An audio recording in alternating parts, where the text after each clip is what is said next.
আসসালামু আলাইকুম প্রিয় দর্শক, মিত্রদের সাথে বিএনপির বৈঠক, কদর বাড়ছে জামায়াত ইসলামীর। সরকারের পদত্যাগ ও নতুন নির্বাচনের দাবিতে আগামীর আন্দোলনে জামায়াত ইসলামীকে এক মঞ্চে চায় বিএনপির নেতৃত্বাধীন যুগপৎ আন্দোলনের অন্যতম শরিক এবং মিত্র 12 দলীয় জোট।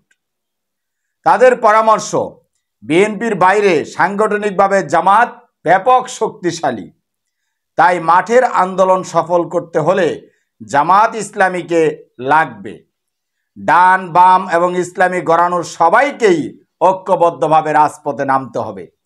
তারা বলেন 28শে অক্টোবরের আগে এক মঞ্চ থেকে আন্দোলন পরিচালনার বিষয়টি নিয়ে আলোচনা হয়েছিল।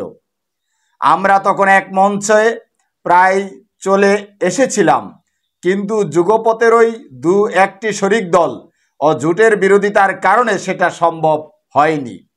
28শে অক্টোবর জামায়াতও মাঠে ছিল, কিন্তু পৃথকভাবে তারা কর্মসূচি পালন করেছে।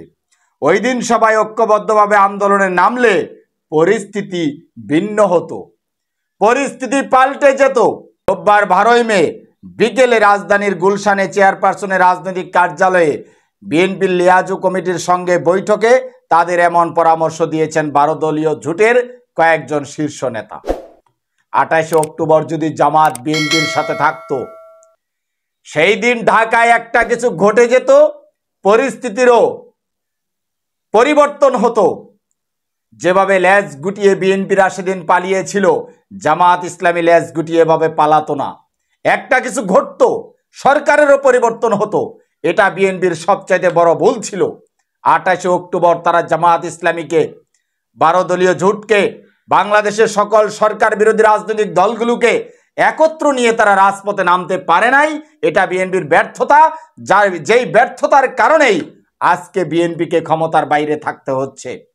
যেই ব্যর্থতার কারণেই আবারও তারা ক্ষমতায় 6-7% মানুষের ম্যান্ডেট নিয়ে তারা আবার দেশ চালাচ্ছে।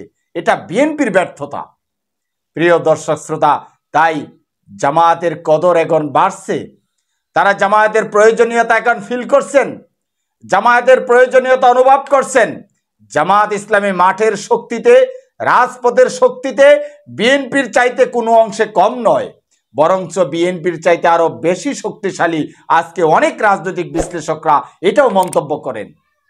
প্রিয় দর্শক শ্রোতা, জামায়াত ইসলামের শীর্ষ নেতৃবৃন্দ হাসতে হাসতে ফাঁসির দড়ি গলায় নিয়ে জীবন দিয়েছে, শহীদ হয়েছে, তারপরেও তারা নত স্বীকার করে নাই। কাজে এই দলের প্রত্যেকটা নেতা বা কর্মীরাও ত্যাগী, তারা জীবন দিতে জানে, রাজপথ থেকে পালাতে জানে না। তাই 28শে অক্টোবর জামায়াতকে সাথে না রাখার কারণেই বিএনপির আজকে এই অবস্থা হয়েছে। এটা আজকে বিএনপির সাথে যে মিত্রগুলো রয়েছে, 12 দলীয় জোট সহ প্রত্যেকটা গণতন্ত্রকামী, গণতন্ত্র প্রত্যাশী রাজনৈতিক দল আজকে জামায়াতের প্রয়োজনীয়তা ফিল করছেন। জামায়াতের কদর ব্যাপকভাবে বাড়ছে, জামায়াত উচ্চতর শিখরে পৌঁছে যাচ্ছে।